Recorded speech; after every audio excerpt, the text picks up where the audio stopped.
Hello दोस्तों, क्या हाल है। तारीख आज 25 मार्च, दिन शनिवार, हिंदी तिथि चतुर्थी। और आइए बात करते हैं आज के मुख्य समाचार में देश भर की तमाम बड़ी खबरों पर नजर डालते हैं। अच्छा, क्योंकि दोस्तों आज 25 मार्च को चतुर्थी है और शनिवार का भी योग मिल रहा है और ऐसे में बताया जा रहा है कि गणेश पूजा के साथ आज के दिन की आपको शुरुआत करनी चाहिए। और बाकी श्री पंचमी का व्रत कल 26 मार्च को रखा जाएगा समृद्धि और सौभाग्य के लिए। चैत्र नवरात्रि के 5वें दिन लक्ष्मी पूजा और व्रत करने का विधान है ना। और मैं देखिए अगला अपडेट, देश के प्रधानमंत्री नरेंद्र मोदी ने कहा कि आप लोग भले प्रधानमंत्री बोले लेकिन मोदी तो खुद को सेवक ही मानता है। ये बातें कही उन्होंने कल वाराणसी दौरे के दौरान। उत्तर प्रदेश के काशी में पीएम ने रोपवे का शिलान्यास किया। ये देश का पहला अर्बन ट्रांसपोर्ट रोपवे होगा। और पीएम ने कहा कि 8 साल पहले लोग कहते थे कि बनारस में बदलाव नहीं हो पाएगा, आज आप खुद देख रहे हैं। अच्छा, इतना ही नहीं दोस्तों, वसुदैव कुटुंबकम की भावना से दुनिया को मिल रहा है नया नजरिया। टीबी को 2025 तक खत्म करने का संकल्प भी लिया कल देश के प्रधानमंत्री नरेंद्र मोदी ने। दरअसल कल वर्ल्ड टीबी डे था, विश्व तपेदिक दिवस, और इस मौके पर पीएम मोदी ने ये बहुत ही अच्छा संकल्प लिया। अच्छा, वही बड़ी खबर है, दिल्ली आए अजय बंगा कोरोना संक्रमित हो चुके हैं। पीएम मोदी और देश के वित्त मंत्री से इनकी मुलाकात होनी थी लेकिन उसको भी कैंसिल कर दिया। इनकी रिपोर्ट पॉजिटिव आने के बाद अभी इनको आइसोलेट किया गया। ये वर्ल्ड बैंक के अगले प्रेसिडेंट के लिए भी नॉमिनेट हुए हैं। वैसे आंकड़ा आ रहा दोस्तों की कोरोना के बाद वीजा आवेदकों की संख्या 80% तक बढ़ी। राजधानी दिल्ली में आवेदन कोरोना के पहले स्तर तक पहुंच चुके हैं। 2021 के मुकाबले 93% का इजाफा हुआ। वह देखिए कोरोना के दौरान भारत ने किन हालातों से जंग लड़ी। The wild India's vaccine story के अंदर ये एक डॉक्यूमेंट्री है, मिनी डॉक्यूमेंट्री। इसमें आपको सारी चीजें जानने को मिल जाएगी। पीएम मोदी ने कोविड-19 के खिलाफ जंग पर पहली बार खुलकर बातचीत की इस डॉक्यूमेंट्री में। और प्रधानमंत्री बोले कि आज मुझे संतोष है, कोविड-19 से जंग, वैक्सीन और भारत की जीत। कोरोना काल की कहानी पीएम नरेंद्र मोदी की जुबानी अगर आप देखना चाहते हैं तो the wild India's vaccine story, इस डॉक्यूमेंट्री को जरूर देखिएगा आप, क्योंकि भारत ने टीकाकरण अभियान के जरिए जिस तरह से कोरोना को टैकल किया वो दुनिया भर के दूसरे देशों के लिए एक बड़ी मिसाल है। चलिए अगला अपडेट आ रहा है कि अगले महीने से 50,000 रुपए तक महंगी हो जाएगी कारें।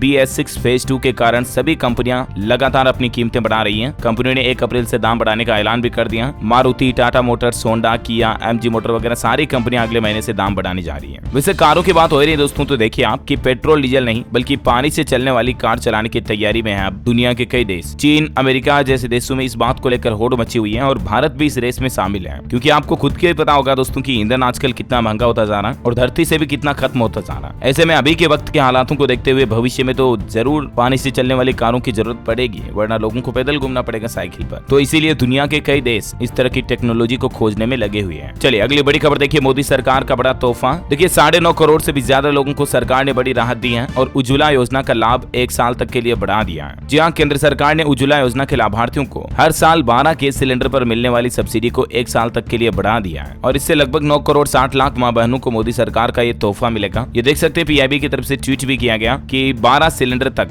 हर सिलेंडर पर 200 रुपए की सब्सिडी देने का निर्णय लिया गया था। तो इस योजना को अगले 1 साल तक के लिए बढ़ाने का फैसला किया है भारत सरकार ने। हालांकि दूसरे आम लोगों को तो अभी LPG सिलेंडर पर सब्सिडी मिलना ही बंद हो गई है, स्पेशली लॉकडाउन वगैरह के बाद, आपको पता होगा। लेकिन जो उज्ज्वला योजना के लाभार्थी है ना, तो उनको साल में 12 सिलेंडर पर 200 रुपए तक की सब्सिडी का ऐलान किया गया है और उसका फायदा मिलेगा अगले 1 साल तक और, है ना। अच्छा, वही देखिए दोस्तों, कल ही केंद्रीय कैबिनेट की बैठक हुई और उसमें कर्मचारियों के लिए भी बड़ा फैसला लिया गया। उनके DA को 4% बढ़ा दिया। DA हाई को कैबिनेट की मंजूरी मिली। केंद्रीय कर्मचारियों का 4% महंगाई भत्ता बढ़ाया गया। पहले 38% मिलता था, अब 4% बढ़ा तो 42% मिलेगा डेयरनेस अलाउंस। और ये महंगाई भत्ता बढ़ा हुआ जनवरी 2023 से ही लागू माना जाएगा। कर्मचारियों और पेंशनधारियों को एरियर मिलेगा। इससे सरकार पर हर साल 12,815 करोड़ रुपए का अतिरिक्त वित्तीय भार भी पड़ेगा। दरअसल कल ही cabinet committee of economic affairs की बैठक हुई CCEA की और उसमें कुछ ये महंगाई भत्ते वगैरह को बढ़ाने के निर्णय लिए गए। तो ये केंद्रीय कर्मचारियों की तो बल्ले बल्ले हो गई, DA में बढ़ोतरी हो गई। और इसी बीच देखिए आप, संसद में भारी हंगामे के बीच लोकसभा में पास हुआ वित्त विधेयक। पेंशन मुद्दे के लिए बनेगा एक अलग पैनल। दरअसल फाइनेंस बिल 2023 पारित हो चुका है और इसमें एक तो देश के वित्त मंत्री निर्मला सीतारमण ने बड़ी घोषणा की है, जो कि सरकारी कर्मचारियों के लिए भी ये अच्छी गुड न्यूज है, खुशखबरी है। मतलब कि अभी जो सरकार ने नई पेंशन स्कीम चला रखी है ना, इसका एक बार फिर से रिव्यू करेगी सरकार और इसके लिए एक कमेटी भी बनाई जाएगी और रिव्यू करके ये पता लगाया जाएगा कि मतलब ये न्यू पेंशन स्कीम में कहीं कोई दिक्कत तो नहीं है, कोई कर्मचारियों को किस तरह से इससे नुकसान है या वगैरह वगैरह, मतलब ओल्ड पेंशन स्कीम से कितनी अलग है, क्या बेनिफिट कम ज्यादा है, इस बात को लेकर एक बार फिर से रिव्यू किया जाएगा ना। अच्छा, वैसे एक खुशखबरी है, सरकार ने टैक्स पेयर्स को भी एक बड़ी राहत दी है। अब 7 लाख रुपए से ज्यादा के इनकम पर भी टैक्स नहीं देना पड़ेगा। दरअसल जो लोकसभा में मैंने आपको बताया ना, फाइनेंस बिल 2023 को मंजूरी दी गई है, तो इस संशोधन के बाद नए टैक्स रिजीम के तहत टैक्स पेयर्स को थोड़ी राहत मिली है और यह नया नियम भी 1 अप्रैल 2023 से लागू हो जाएगा। वित्त मंत्री निर्मला सीतारमण ने इसके बारे में विस्तार से भी बताया है। जनरली आपको पता होगा बजट में घोषणा की थी, पहले जो 5 लाख रुपए आए थे उसको 7 लाख रुपए तक बढ़ा दिया, तब तक आपको टैक्स नहीं देना पड़ेगा, राइट। लेकिन 7 लाख से जैसे ऊपर निकलोगे आपको टैक्स ज्यादा देना पड़ता है। अब यहाँ पर नए फाइनेंस बिल में एक राहत ये दी गई है कि 7,000 से आपकी इनकम थोड़ी ज्यादा, मान लीजिए 7,100 रुपए है, तो उसकी जगह आपको टैक्स कैलकुलेशन में 25,010 रुपए ही देने पड़ेंगे। 100 रुपए बढ़ जाने पर टैक्स पेयर्स को 25,100 रुपए का टैक्स देना पड़ता है पहले, लेकिन अभी 25,010 ही देने पड़ेंगे। इतना मामूली वेरिएशन रहेगा, है ना। अच्छा, किसानों के लिए देखिए केंद्र सरकार ने बड़ा फैसला लिया है। 40 लाख किसानों को बड़ा तोहफा, सरकार ने जूट के दाम बढ़ा दिए हैं। एमएसपी में 300 रुपए का इजाफा किया गया। केंद्रीय कैबिनेट ने जूट की एमएसपी यानी मिनिमम सपोर्ट प्राइस में 300 रुपए प्रति क्विंटल की बढ़ोतरी करने का फैसला किया गया और इस फैसले के बाद साल 2023-24 सीजन के लिए जूट का एमएसपी 5,050 रुपए प्रति क्विंटल हो गया, जिससे भारत के 40 लाख से भी ज्यादा किसानों को फायदा होगा। वैसे किसान भाई लोगों को राहत देने के लिए सरकार अलर्ट मोड पर है और कुछ नई प्लानिंग भी कर रही। देखिए आप, भारत में किसानों को राहत देने के लिए एक नए प्लेटफॉर्म को लॉन्च किया गया सरकार के द्वारा, जिसमें बस एक क्लिक करके बीमा क्लेम के भुगतान को लिया जा सकता है। इसके मिलने वाले वैलिड फायदों की कुछ और जानकारी आप देख सकते हैं। एक आधिकारिक बयान के मुताबिक इन सभी राज्यों में एक बटन क्लिक करके 1260 करोड़ रुपए के बीमा का दावे का भुगतान भी किया गया। तो कहने का मतलब यह है कि सरकार आए दिन किसान भाई लोगों के लिए नई नई प्लानिंग करती रहती है। और देखिए, कल ही तो उत्तर प्रदेश सरकार ने भी किसानों के लिए बड़ा फैसला लिया और बड़ी सौगात देते हुए कहा कि 1 अप्रैल से सिंचाई की बिजली बिल्कुल मुफ्त रहेगी, बिल भरना ही नहीं पड़ेगा। जी हाँ, अब तक की सबसे बड़ी घोषणा रही योगी सरकार की। शुक्रवार से किसानों के लिए बड़ा ऐलान हुआ है। 1 अप्रैल 2023 से किसानों को नलकूप से सिंचाई करने के लिए बिजली बिल्कुल मुफ्त मिलेगी। इसका बिल नहीं देना पड़ेगा, बिल यूपी सरकार भरेगी। दरअसल हाल ही में उत्तर प्रदेश का जो बजट आया था उसमें किसान भाई लोगों को कृषि के सिंचाई बिल में 100% छूट देने के लिए बजट में 1500 करोड़ रुपए का अलग से इंतजाम किया था। तो इसी के तहत ये छूट दी गई है, योगी सरकार का ये कहना है। खैर, जिसके भी तहत हो, कुल मिलाकर के किसानों के लिए तो बहुत अच्छी घोषणा है ये वाकई में। अच्छा, मैं देखिए लोकसभा में पास हुआ फाइनेंस बिल और अब इन म्यूचुअल फंड स्कीम पर भी आपको एफडी की तरह टैक्स देना पड़ेगा। दरअसल ये जो नया फाइनेंस बिल पास हुआ ना, इसमें कुछ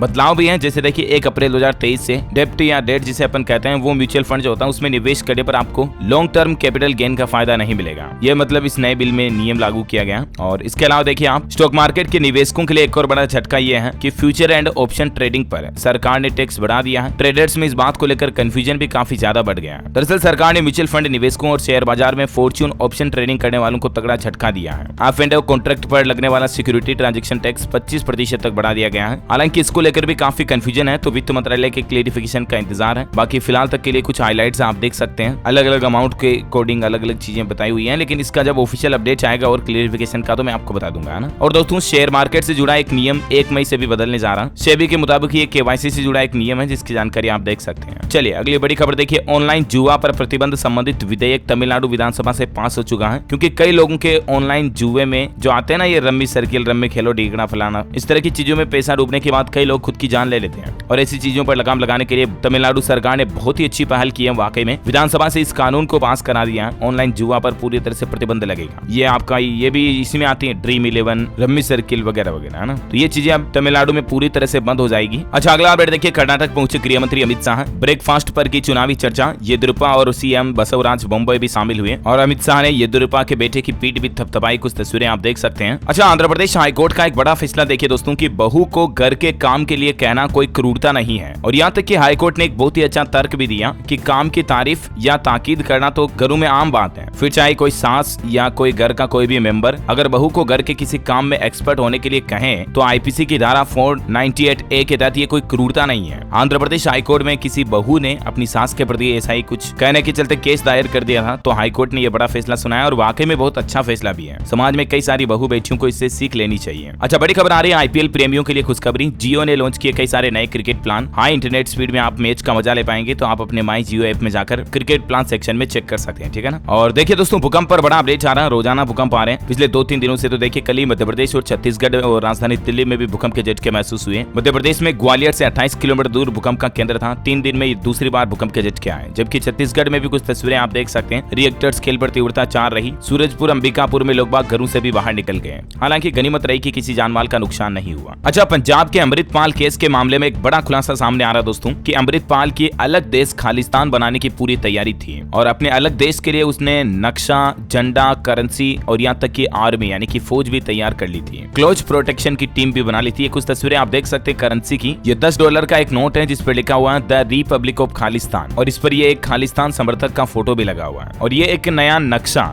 जो वो अपने खालिस्तान देश का रखना चाहता था, ये जारी हुआ। करेंसी, झंडा और प्राइवेट आर्मी। अब जरा सोचिए अमृतपाल की मंशा क्या थी। भारत के पंजाब को अलग करके अलग ही देश बनाना। सिख रियासतों के झंडे तक बना दिए। मैप में हरियाणा, लाहौर, पेशावर और J&K भी शामिल है। जम्मू कश्मीर को भी इसमें मिला रहा। देखिए, अपने ही देश में रहकर अपने ही इलाकों को अलग देश बनाना तो देश के साथ गद्दारी नहीं तो और क्या है। ये कुछ बड़े खुलासे सामने आए हैं वारिस पंजाब डे के चीफ अमृतपाल सिंह के अलग देश खालिस्तान बनाने की प्लानिंग को लेकर। हालांकि वो अभी भी फरार है, पंजाब पुलिस लगातार उसकी खोजबीन कर रही है। और खबर है दोस्तों की उत्तर प्रदेश के रास्ते नेपाल भाग सकता अमृतपाल। 5 जिलों के बॉर्डर पर भी अलर्ट जारी किया है। महाराजगंज की 84 किलोमीटर सीमा पर पोस्टर भी लगाए गए हैं, वांटेड अमृतपाल सिंह, और इसके अलग अलग हुलिये के पोस्टर लगाए गए। आप देख सकते हैं तस्वीरें। नेपाल सीमा पर अमृतपाल की कुछ तस्वीरें लगाई गई हैं। 7 दिन हो गए, अभी भी तलाश जारी है। और दोस्तों, लंदन में खालिस्तान समर्थकों के प्रोटेस्ट पर राजधानी दिल्ली में एफआईआर भी दर्ज हो गई। इंडियन हाई कमीशन से तिरंगा हटाया था तो गृह मंत्रालय के निर्देश पर स्पेशल सेल जांच करेगी। और अब देखिए, कनाडा में भी खालिस्तानियों ने महात्मा गांधी की मूर्ति तोड़ी, खालिस्तान का झंडा लगाकर अपमानजनक बातें लिखी। भारत ने 2012 में ये मूर्ति तोहफे में दी थी कनाडा को। तो ये कुछ माहौल चल रहा है अमृतपाल का। और अगली बड़ी खबर देखिए आप, बागेश्वर धाम के धीरेन्द्र शास्त्री पर राजस्थान में केस दर्ज हुआ। एक धर्म सभा में उन्होंने कहा था कुंभलगढ़ में हरे झंडे हटाकर भगवा लहराओ। तो वहाँ के एसपी का कहना कि ये एक तरह का भड़काऊ बयान है और इसीलिए इन पर एफआईआर दर्ज हुई है। बड़ी खबर देखिए, कर्नाटक सरकार ने बड़ा फैसला लिया। अल्पसंख्यकों के लिए 4% आरक्षण को खत्म किया जाएगा। कर्नाटक में अल्पसंख्यकों के लिए इस आरक्षण को खत्म कर अब समान रूप से वितरित किया जाएगा और राज्य के वोक्कालिंगा और लिंगायत समुदाय के मौजूदा आरक्षण में जोड़ दिया जाएगा। ये फैसला कर्नाटक सरकार की तरफ से शुक्रवार को लिया गया। अच्छा, बड़ी खबर देखिए, जाकिर नाइक ओमान पहुंचा। भारतीय विदेश मंत्रालय ने कहा कि उसे भारत लाने की कोशिश जारी है। 7 साल से मलेशिया में है जाकिर। 2016 में ये भारत से भाग गया था। अच्छा, बड़ी खबर आ रही, केंद्र सरकार के सरकारी कर्मचारियों को विरोध प्रदर्शन से रोकने वाले निर्देश की आलोचना में ट्रेड यूनियन ने हड़ताल की भी चेतावनी जारी की है। ज्यादा जानकारी आप देख सकते हैं इसके बारे में। अच्छा, बड़ी खबर देखिए, मध्य प्रदेश हाईकोर्ट ने स्वतः संज्ञान लेकर वकीलों की हड़ताल को अवैधानिक करार कर दिया है और अब मध्य प्रदेश में वकीलों की हड़ताल खत्म होने जा रही है। अच्छा, राहुल गांधी की लोकसभा सदस्यता को रद्द कर दिया। कल ही आपको पता होगा, क्योंकि उन पर एक मानहानि मामले में सूरत कोर्ट ने उनको 2 साल की जेल की सजा सुनाई थी उससे एक दिन पहले। तो इसी वजह से सुप्रीम कोर्ट के नियम के मुताबिक अगर किसी सांसद को जेल की या ऐसी कोई सजा होती है तो उसकी संसद सदस्यता निरस्त हो जाती है। इसी आधार पर उनकी संसद की लोकसभा सदस्यता को निरस्त किया गया। हालांकि इस पर राहुल गांधी बोले कि भारत की आवाज के लिए लड़ रहा हूं, हर कीमत चुकाने के लिए तैयार हूं। राहुल गांधी की सदस्यता खत्म होने के फैसले के 3 घंटे बाद राहुल ने भारत के लिए ये आवाज कही। और वैसे एक दुख की बात यह दोस्तों की पहले राहुल गांधी की सदस्यता गई, अब उनके एक मुख्यालय पर भी बुलडोजर चला। कांग्रेस की मुश्किलें थमने का नाम नहीं ले रही। ये देख सकते हैं आप कुछ तस्वीरें। दीनदयाल उपाध्याय मार्ग पर कांग्रेस के निर्माणाधीन मुख्यालय पर बुलडोजर चलाया गया है। आरोप है दोस्तों की अतिक्रमण के चलते बुलडोजर ने तोड़फोड़ की है। पीडब्ल्यूडी का बुलडोजर ने ये कार्रवाई की है। और इतना ही नहीं, सवाल ये भी उठाए जा रहे हैं कि संसद सदस्यता जाने के बाद अब आखिर राहुल गांधी कहां रहेंगे, क्योंकि उनको लुटियन वाला सरकारी बंगला भी खाली करना पड़ सकता है। बहरहाल ये तो वक्त ही बताएगा। फिलहाल देखिए आप, केंद्र सरकार के खिलाफ कांग्रेस ने प्रदर्शन करना भी शुरू कर दिया। इस मामले में कल भी 50 से ज्यादा कार्यकर्ताओं को गिरफ्तार किया गया। राहुल की संसद सदस्यता जाने पर सड़क पर उतरे कांग्रेसी। मध्य प्रदेश भोपाल में ट्रेन रोकी, इंदौर में पुतला फूंका, ग्वालियर जबलपुर समेत कई जगहों पर प्रदेश भर में प्रदर्शन किया। कुछ तस्वीरें आप देख सकते हैं। और राहुल पर एक्शन के बाद कांग्रेस ने कैंपेन डरो मत भी शुरू कर दिया है। कांग्रेस की बैठक हुई जिसमें सोनिया प्रियंका गांधी भी पहुंची। दिल्ली, जम्मू, बेंगलुरु समेत कई शहरों में प्रदर्शन देखा गया। और सोमवार से ही कांग्रेस एक नया आंदोलन शुरू करेगी जिसका नाम रखा गया संविधान बचाओ आंदोलन। इसकी शुरुआत करेगी। ब्लॉक से लेकर राजधानी तक इस आंदोलन में प्रदर्शन किए जाएंगे। हिमाचल प्रदेश में भी विधानसभा में राहुल गांधी पर हंगामा हुआ। सदन की कार्यवाही को सोमवार तक स्थगित करना पड़ा। तो ये कुछ माहौल चल रहे हैं राजनीति में, पॉलिटिक्स में। और फिलहाल देखिए आप अगला अपडेट। सुप्रीम कोर्ट ने एक और बड़ा फैसला सुनाया कि प्रतिबंधित संगठन का सदस्य होना भी अपराध है। मान लीजिए किसी संगठन पर किसी सरकार ने या कोर्ट ने बैन लगा रखा है और उसका अगर कोई सदस्य बनता है तो ये भी अपने आप में एक अपराध है। सुप्रीम कोर्ट ने यूएपीए कानून पर 2011 का फैसला पलटते हुए कहा कि सरकार को सुने बिना दिया फैसला गलत है। अच्छा, मैं देखिए एनएसयूआई ने भी पीएम मोदी का पुतला दहन किया और बढ़ती महंगाई को लेकर विरोध प्रदर्शन किए। केंद्र सरकार के खिलाफ जमकर नारेबाजी भी की। छत्तीसगढ़ के राजनांद गांव में ये एनएसयूआई कार्यकर्ताओं ने हरकतें की। कुछ तस्वीरें आप देख सकते हैं। अच्छा, आपको बता होगा कल ही दोस्तों बॉलीवुड के मशहूर फिल्म डायरेक्टर प्रदीप सरकार का निधन हो गया। 67 साल की उम्र में मुंबई में उन्होंने अंतिम सांस ली। ईश्वर इनकी आत्मा को शांति प्रदान करें। ये कुछ तस्वीरें देख सकते हैं। इनको अंतिम विदाई देने के लिए बॉलीवुड के कई बड़े बड़े सितारे पहुंच चुके हैं। दीपिका पादुकोण से लेकर रानी मुखर्जी तक सेलेब्स नजर आए। अच्छा, टेक्नोलॉजी से खबर आ रही है कि भारत में ट्रांसजेंडर को अपस्किल करेगा Xiaomi। कंपनी ने यूनाइटेड वे इंडिया के साथ एक पार्टनरशिप की है। दिल्ली, मुंबई और बेंगलुरु में ट्रेनिंग भी दी जाएगी। वही देखिए Samsung Galaxy F14 5G smartphone Bharat में भी लॉन्च हो चुका है। High speed 5G band support के साथ इसमें आपको 6000 mAh की बैटरी मिलेगी। इसकी कीमत भी काफी रिलायबल है, 13,000 रुपए से शुरू है। और वैसे आपको बता पता होगा हमारे देश में प्रधानमंत्री नरेंद्र मोदी ने 6G लॉन्च करने का भी प्लान बता दिया है। और देखिए आप 6G आने के बाद कितना स्पीड से इंटरनेट चलेगा, मात्र 1 सेकंड में 1000 GB का वीडियो डाउनलोड हो सकेगा।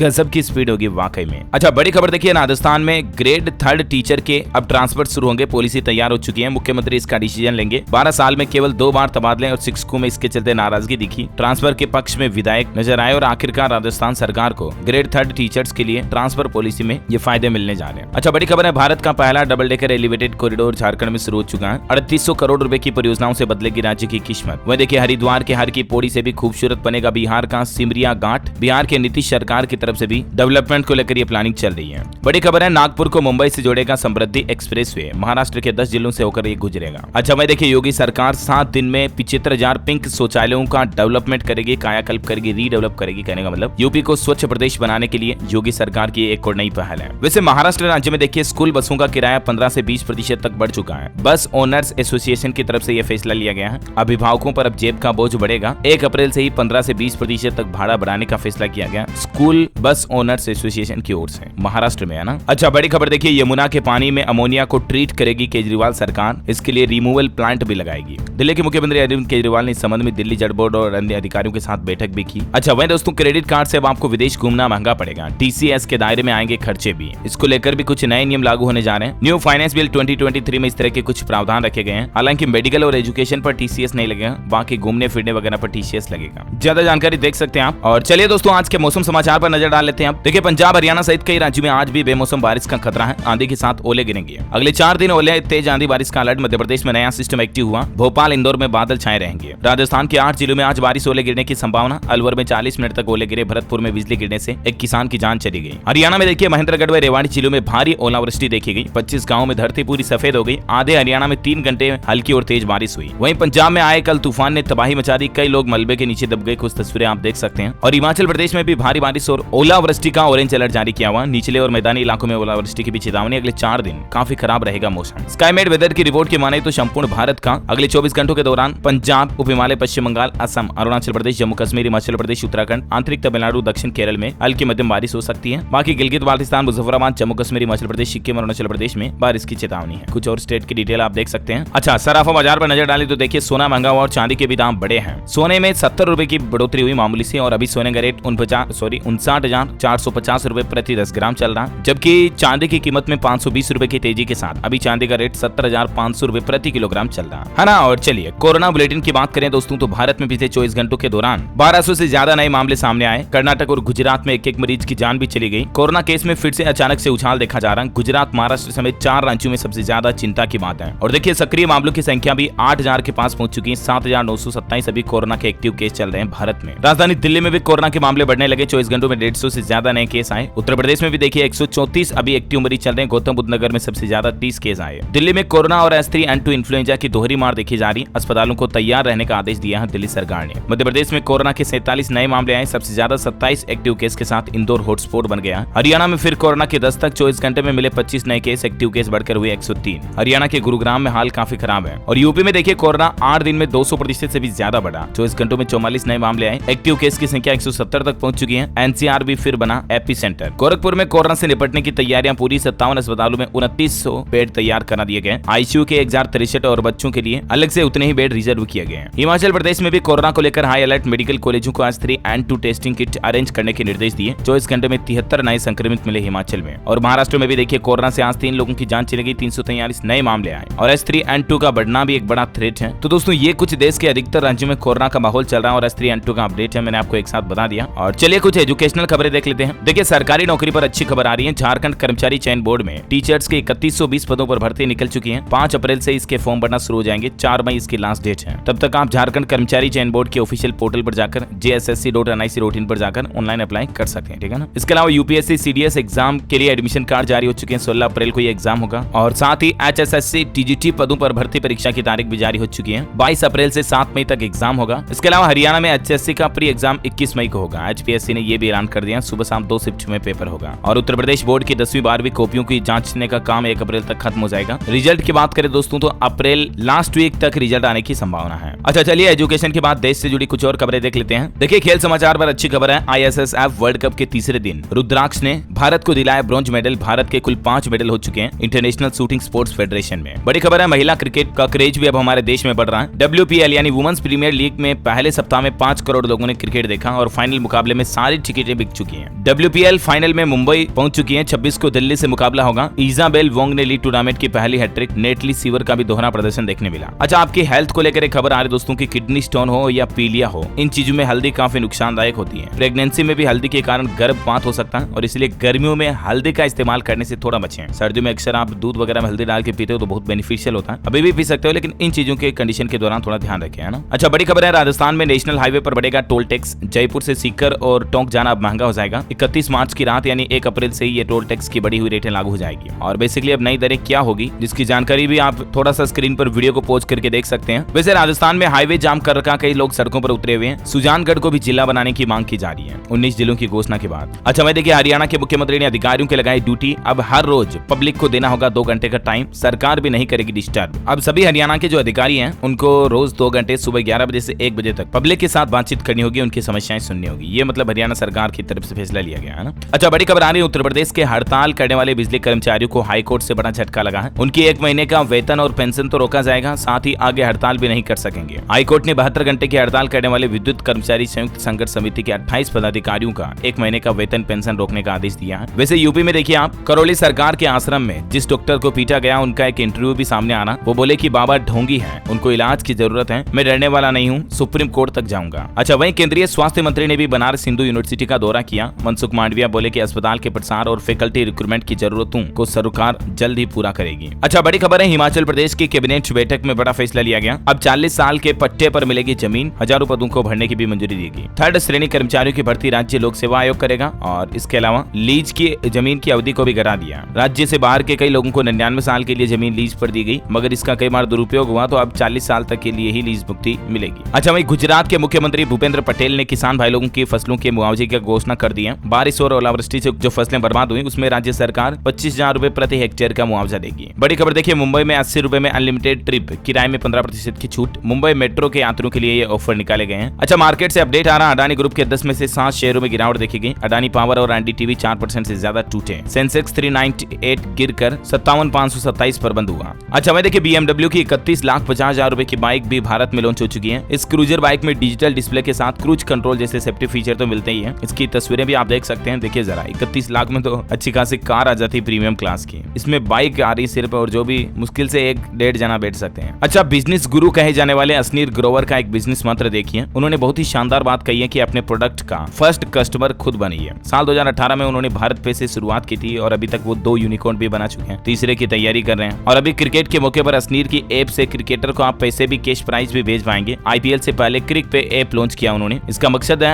MPL और ड्रीम 11 का दबदबा खत्म करना। अच्छा, यूपी में सारस बना सियासत का पक्षी। अखिलेश यादव बोले, मैं मिला था इसलिए वन विभाग आरिफ से सारस को छीन कर ले गया। वो जो आरिफ और सारस वाला मामला आपको पता है ना, उस पर ही अपडेट आ रहा। आरिफ के सारस को छीनकर पहले तो पक्षी विहार ले गए थे, यहाँ से भी सारस उड़ गया था, 12 किलोमीटर दूर मिला। ये कुछ तस्वीरें देख सकते हैं आप आरिफ और सारस की। और अंतिम अपडेट है, मनीष सिसोदिया को आज भी नहीं मिली जमानत, कोर्ट 31 मार्च को सुनाई गया फैसला। ओके दोस्तों, तो इस कड़ी में आज दिन भर की तमाम बड़ी खबरें, मुख्य समाचार का वीडियो यहीं समाप्त होता है। और आप मुझे कमेंट करके बताइए दोस्तों की अंतर्राष्ट्रीय योगा दिवस कब मनाया जाता है। 4 ऑप्शन देता हूँ आपको। ऑप्शन ए 21 मई, ऑप्शन बी 21 जून, 21 जुलाई या 22 जून। ABCD which is right option, let me know in the comment box. सही जवाब देने वाले लोगों को रैंडमली सेलेक्ट किया जाएगा DLS न्यूज टीम की तरफ से, और आप जीत सकते हैं एक शानदार सरप्राइज गिफ्ट जो कि गिव अवे के रूप में आप तक पहुंचा दिया जाएगा। और इसी के साथ ही अगर आपको वीडियो अच्छा लगा तो इसे लाइक करना, शेयर भी करना, DLS न्यूज चैनल को सब्सक्राइब करके बेल आइकन जरूर दबा देना ताकि आप ऐसे ही काम की महत्वपूर्ण खबरें रोजाना देख पाएंगे। जय हिंद, जय भारत।